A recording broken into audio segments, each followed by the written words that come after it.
ముఖ్యంగా మొన్న తమిళనాడు ఎలక్షన్స్ వచ్చి ఆయన ముఖ్యమంత్రిగా నన్ను చంపేస్తారు అందరూ. దాని పరిస్థితులు వేరు, మన పరిస్థితులు వేరు. అంటే ఎందుకు చెప్తా అంటే దాని పరిస్థితులు వేరు, మన పరిస్థితులు వేరు. మన అలా రాలా. అంటే నేను ఇక్కడ ఉన్న నాయకులందరూ ఉన్నారు.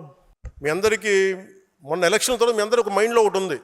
ఆ రోజే కనుక 2024లో మీరు తెలుగుదేశం వెళ్ళకుండా ఉంటే చాలా బాగుండేది అని నా చెవులు ఊదరగొట్టేస్తున్నారు. నేను దానికి కారణం చెప్తాను. అంటే నేను చాలా ఆలోచించి తీసుకున్న నిర్ణయం. 2019లో వెళ్ళాం.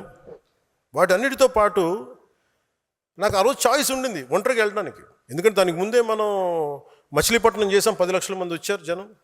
ఒక కష్టపడి పని ఆయనతో నాకు ఆయన కొన్ని అంశాలను నేను కొన్ని విభేదించి ఉండొచ్చు. కొన్ని అంశాలతోటి నేను కూర్చోబెట్టి మాట్లాడతాను ఈ రోజుకి. అలాంటిది ఆయన జైల్లో పెట్టినప్పుడు అది ఒక కీలకమైన పరిస్థితి అది. ఎందుకంటే ఆంధ్రప్రదేశ్కి ఎప్పుడూ సమస్య. చెన్నై నుంచి విడిపోయాం, కర్నూలుకి వెళ్ళాం, కర్నూలు నుంచి హైదరాబాద్కి వెళ్ళాం, హైదరాబాద్కి వెళ్తే ఇక్కడ లేదు. పోనీ ఇక్కడైనా పోనీ ఓకే తెలంగాణలో గొడవ ఉంది, ఆంధ్రప్రదేశ్ మనం తమిళనాడులో గొడవ ఉంది పోనీ ఇక్కడైనా బాగుంటారా అంటే మూడు రాజధానులు అంటారు. ఉన్న రాజధాని నచ్చదు, 12 బోర్ గన్ను ఏదో ఉంటుంది. ఇవన్నీ అంటే నేను అనేది ఆంధ్రప్రదేశ్కి ఎప్పుడూ ఒక ఏకత్వం లేదు. అలాంటిది నేనేం చేశాను, నిర్ణయం తీసుకోవాలంటే నేను స్వార్థంగా వెళ్ళిపోయి ఉండొచ్చు. నాకు చాయిస్ ఉండింది ఆ రోజున. ఆయన కలిసినప్పుడు నేను జైలు నుంచి బయటకు చేంజ్ చెప్పి ఉండొచ్చు, బయటికి రావాలని నేను కోరుకుంటున్నాను, వారికి మా మద్దతు ఉంటుందని చెప్పి నేను ఇండివిజువల్గా వెళ్ళిపోయి ఉండొచ్చు. కానీ నాకు మనసుకు అలా అనిపించలే. పాప ఆయన జైల్లో చూసాం, అరే ఇన్ని కష్టపడ్డాడు పాప ఈయన కూర్చోబెట్టి నాకు ఏమనిపించింది, నాకు ఓన్లీ జైల్లో ఆయన కలిసి బయటికి వచ్చే దారే ఉంది. ఇది గోల్డెన్ అవర్. ఇది ఆంధ్రప్రదేశ్ ఇంటెన్సివ్ కేర్లో ఉంది. ఆ రోజు తీసుకునే నిర్ణయమే కీలకం. అప్పటికి మేము ఈ కరోనా వల్ల దీనివల్ల బీజేపీ మేము ఖచ్చితంగా ముందుకు తీసుకెళ్ళలేకపోతున్నాం. ఒక రోడ్ మ్యాప్ లేదు. ముందు నుంచి అడుగుతా ఉన్నాం, రోడ్ మ్యాప్ లేదు. నాకేమనిపించింది, ఇంకొకసారి కనుక వైసీపీ ప్రభుత్వం వస్తే ఈసారి ఎవరిని బతికినివ్వరు, ఇంట్లో ఆడపిల్లలను లాగేస్తారు వీళ్ళు అని అప్పటికి చూశాను పరిస్థితులు. మాజీ ముఖ్యమంత్రి భార్యనే వీళ్ళు ఇలా తిడుతున్నప్పుడు, సతీమణి ఇలా తిడుతున్నప్పుడు, నా ఇంటి మీద ఇలా మాట్లాడుతున్నప్పుడు, పదవులు వీటన్నిటి గుర్తింపు వీటన్నిటికంటే కూడా రాష్ట్ర సుస్థిరత, 5 కోట్ల మంది ప్రజల సుస్థిరతకి నేను ఓటేశాను.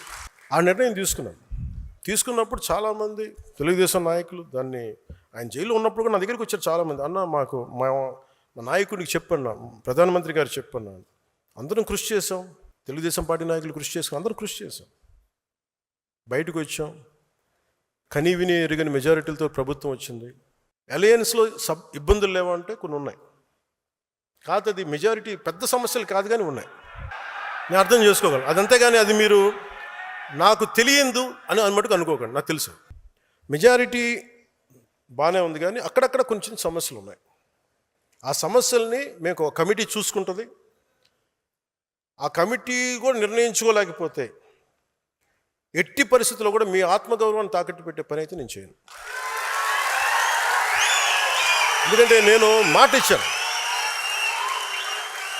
ప్రజల తాలూకు సుస్థిరత నిలబెడతాను. కానీ మీరు ఇబ్బంది పడి, మీ ఆత్మగౌరవానికి మీరు ఇబ్బంది పడి, గౌరవం లేని చోట మీరు ఇబ్బంది పడకుండా చూసే బాధ్యత నాది. ఎందుకంటే ఎందుకు నేను చెప్పగలను అనుకున్నప్పుడు, నేను మద్దతు ఇచ్చినప్పుడు చాలా త్రికరణ శుద్ధిగా ఇచ్చేస్తాను. I expect the same. ఎందుకంటే నేను నమ్మినప్పుడు నేను అంత గుండె కవాటాలు తెరిచేస్తాను, నేను నిలబడతాను. మీరు కూడా అలాగే ఉంటారు. కానీ మీరు ఇబ్బంది పడుతున్నప్పుడు ఆ బాధ నాకు తెలియదు అనుకోకండి, తెలుసు. కానీ నేనేంటంటే దాన్ని ఎంత సరిదిద్దుతాం, నిలబడుతున్నాను. అందుకని ఇవన్నీ నాకు తెలియదు, మమ్మల్ని ఇబ్బంది పెడుతున్నారు, ఇవన్నీ ఉన్నప్పుడు కొన్ని చోట్ల కొంతమంది నాయకులు it will be corrected, it will be addressed. మీకు ఈ మాట ఇస్తున్నాను. నేను బోలాశంకర్ని ఇచ్చేస్తే మీరు ఊరుకుంటారా?